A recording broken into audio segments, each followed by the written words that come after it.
ప్రకాశం జిల్లా అద్దంకి మండలం ధర్మవరం గ్రామంలో జరిగిన కోటిరెడ్డి హత్య కేసులో సంచలన నిజాలు బయటపడ్డాయి.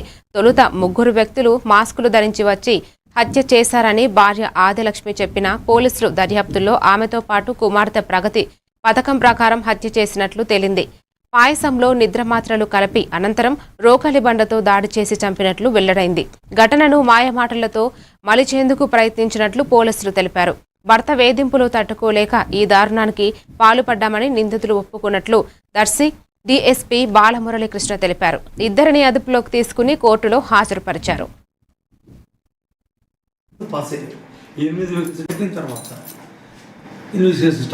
సీసీ కెమెరాలు ముగ్గురు ఎలా వచ్చారు, ఎలా పోయారు, మనకి సీసీ కెమెరా అవైలబిలిటీ ఉంది. ధర్మవరానికి ఎగ్జిట్ ఉంది, ఎంట్రీ ఉంది.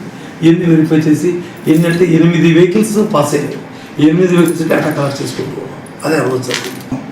ఇతను వచ్చిందంటే వీడు వచ్చి ఒక బిట్ ఇది ఇచ్చే బీఫార్మ్స్ చేశాడు. ఈ అబ్బాయి వచ్చిందంటే ఆర్ఎంపీ డాక్టర్ కాబట్టి వీళ్ళ దగ్గర వస్తూ మందులు సప్లై చేస్తూ ఉంటాడు. ఈ అబ్బాయికి ఆ విధంగా పరిచయం ఉంది ఆదర్శకి. హత్య చేసేంత పరిచయం కాదు, హత్య చేయాలని వీడికి లేదు. వాస్తవంగా ఈ అమ్మాయి వీడిని అడిగితే ఏంటంటే నేను అక్కడ పనులు చేయనమ్మా అని చెప్పాడు. మాత్రలోనే తెచ్చానని నిద్ర మాత్రం సప్లై చేశాడు.